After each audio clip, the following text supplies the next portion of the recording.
Bienvenidos, amigos. Este viernes 17 de marzo de 2023, la Corte Penal Internacional ha emitido una orden de arresto contra Vladimir Putin por crímenes de guerra. Vamos a escuchar al presidente de la Corte Penal Internacional.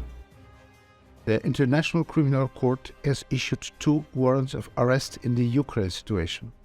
For Vladimir Putin, President of the Russian Federation, and for Maria Lvova-Belova, Commissioner of the Russian President for Children's Rights, for the alleged war crimes of deportation of children from Ukrainian occupied territories into the Russian Federation.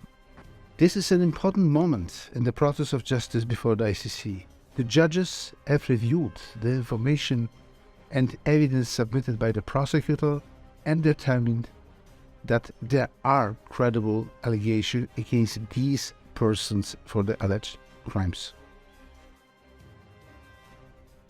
Como sé que este vídeo se va a llenar de llorones hipócritas que critican cualquier acción de Estados Unidos y dicen importarles los civiles iraquíes, pero que ahora ante una Rusia criminal no critican a Rusia ni les importan los civiles ucranianos, continúan criticando e intentando sin éxito justificar los crímenes de la Rusia de Putin, y como me da mucha vergüenza ajena ver a hipócritas llorando en público, os dejaré unos pañuelitos aquí, a ver si ayuda a no tener que leer lloraderas en los comentarios.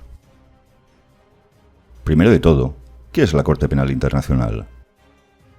La CPI es un tribunal de justicia internacional permanente, cuya misión es juzgar a las personas acusadas de cometer crímenes de genocidio, guerra, agresión y lesa humanidad, y está ubicado en La Haya.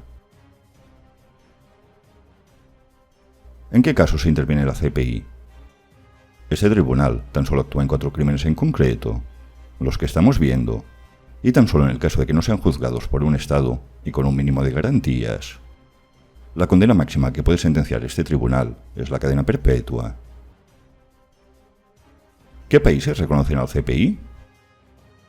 A continuación, en verde, vemos los países que firmaron y ratificaron el llamado Estatuto de Roma de 1998, instrumento constitutivo de la Corte Penal Internacional de La Haya. Como vemos, tanto Rusia como Estados Unidos rechazaron este estatuto. Por lo tanto, no consideran este tribunal. ¿Esto quiere decir que los ciudadanos rusos o estadounidenses no pueden ser juzgados por este tribunal? No. Lo que quiere decir es que no tienen la obligación de extraditar a sus ciudadanos a La Haya para que sean juzgados. No tienen la obligación. Pueden no llevar a sus ciudadanos ante el Tribunal de La Haya, como podrían hacerlo como cooperación internacional, a pesar de no haber firmado el convenio. Como se suele decir, hecha la ley, hecha la trampa. Segurísimo que habría recursos y más recursos y apelaciones para frenar o evitar cualquier extradición. Básicamente, aunque sean ciudadanos rusos o estadounidenses, sí pueden ser juzgados en La Haya. The ICC is doing its part of work. As a court of law, the judges issued arrest warrants. Their execution depends on international cooperation. ¿En qué puede afectar esta orden de arresto o qué puede ocurrir a partir de aquí? El Ministerio de Justicia ruso no tiene la obligación de extraditar a Putin porque Rusia no es miembro del Estatuto de Roma. Y aunque sí lo hubiese firmado y ratificado, por razones obvias, tan obvia como que Rusia es una dictadura, tampoco entregarían a Putin a La Haya. Aunque si Putin viaja a algunos de los países que vemos en verde, más de 120, el país en cuestión tendría la obligación de arrestar y de extraditar a Putin. Una de las consecuencias más inmediatas es que Putin, presidente de una de las potencias mundiales, difícilmente lo volveremos a ver estrechando lazos con otros países, porque si visita un país extranjero puede suponer su detención inmediata. Así que no creo que volvamos a ver a Putin ni en París, ni en Londres, ni en Berlín. Con suerte, Putin podrá visitar China o Corea del Norte. Y que tenga suerte y su avión no tenga problemas técnicos y tenga que realizar un aterrizaje de seguridad en otro país, con el consecuente peligro de ser arrestado y extraditado. En principio, Putin podría visitar los países que vemos en rojo. Por ejemplo, Turquía no tendría la obligación de arrestar y de extraditar a Putin, pero el hecho de no estar obligado no aseguraría que Turquía quisiese cooperar internacionalmente con los jueces de La Haya. Otro ejemplo, Irán firmó el Estatuto de Roma, pero no lo ha ratificado. Así que en teoría debería ser más propenso a extraditar a Putin que Turquía, que es miembro de la OTAN. aunque por su cercanía con Putin es poco probable que Irán actuase. Resumiendo, podríamos dar por hecho que los países en verde arrestarían y extraditarían a Putin. Los demás, a pesar de no tener la obligación, podrían hacerlo o no, según la voluntad de cooperar internacionalmente o según sean sus intereses políticos, tanto nacionales como internacionales. Si hasta ahora Putin difícilmente ya salía de su búnker, si ya enviaba a su doble a pasearse en coche por el puente de Kerch, más difícil será que Putin salga de su reducidísimo círculo de confianza.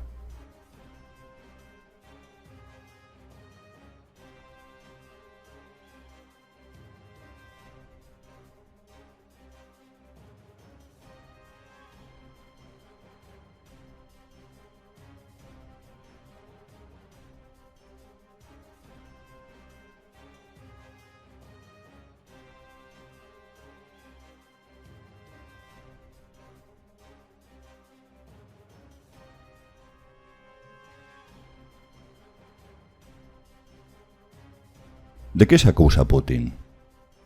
De momento, tanto Putin como la política rusa María Belova, comisionada presidencial para los derechos del niño en Rusia, son presuntamente responsables de la deportación a Rusia, literalmente, de al menos cientos de niños sacados de orfanatos y hogares de cuidado infantil ucranianos, en el contexto de actos de agresión del ejército ruso contra Ucrania, un acto ilegal contrario a los convenios de Ginebra. Si bien aquí cita cientos de niños, los números que ya barajan los organismos internacionales son de muchos millares. Rusia puede actuar como si estuviese en el siglo XVIII, pero la realidad es que estamos en el siglo XXI. Esta deportación de niños, y no solo niños, sino adultos también, es la clásica y conocida como rusificación. Si vacías un país como Ucrania de ucranianos, los envías a Siberia de donde nunca más volverán, y mandas a rusos a vivir a Ucrania, la nación ucraniana estará amenazada de extinción. Ucrania se sentirá rusa, porque estaría ocupada por rusos. Esto ocurrió en Finlandia, Georgia, Estonia y un larguísimo etcétera. Recordando que la deportación de los niños está en el contexto de actos de agresión. Vamos a por las lloraderas. ¿Por qué Estados Unidos no fue acusado por este tribunal? La gente no lo sabe, pero les da igual, porque solo quieren llorar y culpar a Estados Unidos de todo. De hecho, esta misma corte, sí, investigó durante años los crímenes de Estados Unidos y de Gran Bretaña en Irak. Hasta hoy, hasta donde yo sé, Bush no deportó a millares de niños de otro país y los envió a Estados Unidos. Porque de esto es de lo que se le acusa a Putin. Veremos si no acrecentan las fosas comunes como Bucha a los cargos contra Putin. Y yo tampoco vi fosas comunes en Irak. En la guerra de Irak de 2003, injustificada en base a supuestas armas de destrucción masiva, no siendo el caso de 1991, quizás esta misma corte podría haber acusado a Estados Unidos del crimen de agresión, igual que ahora con Putin. Pero este crimen solo fue tipificado por el tribunal en 2010. Como dicho, usad los pañuelos para llorar y no lloréis en los comentarios. Que sois muy pesados, los de es que Estados Unidos, es que Estados Unidos, es que Estados Unidos. Además que es más que obvio que os da igual la vida de millares de niños ucranianos y de sus familias. Lo único que os mueve son vuestros complejos con Estados Unidos. Guardaros vuestros complejos, no los compartáis conmigo, y actuad igual con los crímenes contra los niños y las fosas que estamos viendo de manos de Putin. Porque lo que estamos viendo en Ucrania en manos de Rusia jamás lo hemos visto en Irak ni en Afganistán. El Estatuto de Roma fue instaurado en 1998, no antes. Os dejaré fijados en los comentarios un artículo sobre los campos de reeducación a los que son enviados los niños ucranianos a lo largo y ancho de Rusia. También os aconsejo a leer las centenares de páginas escritas por este mismo tribunal sobre Estados Unidos y Gran Bretaña en Irak. Y no lloréis en los comentarios, que dais bastante penica. Otra consecuencia, y que sabe muy bien desde Moscú, es que es apenas cuestión de tiempo que los cómplices de los rusos y los propagandistas prorrusos también empezarán a ser buscados por la justicia internacional. En España ya hay un caso de una persona que tiene un canal que ha sido citado por la justicia.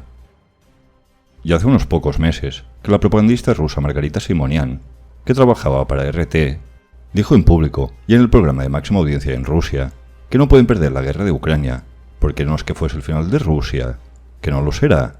Será el final de la cúpula rusa. Será su final, el de ellos. Literalmente, dijo que si perdían, todos ellos, ella incluida, y hasta los jardineros del Kremlin, acabarían en un tribunal en La Haya.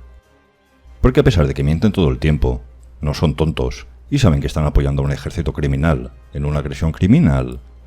A pesar de todas las mentiras diarias, a pesar que inventan todo tipo de excusa, son cómplices y lo saben.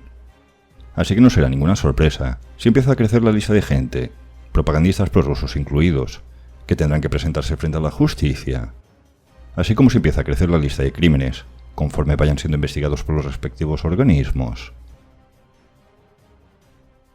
No es descartable, y hasta muy posible, que la mejor opción para Putin sea limitarse a quedarse en Rusia durante el resto de sus días.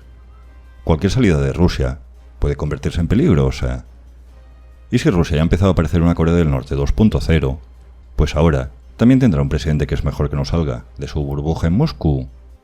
Y si ya hace tiempo que resulta más que obvio que la operación especial de Putin en Ucrania ha sido un auténtico desastre en todos los sentidos, desde el diplomático, económico, militar, con más países solicitando la entrada en la OTAN y con Rusia siendo cada vez más un país paria, ahora tiene un presidente buscado por la justicia internacional en más de 120 países.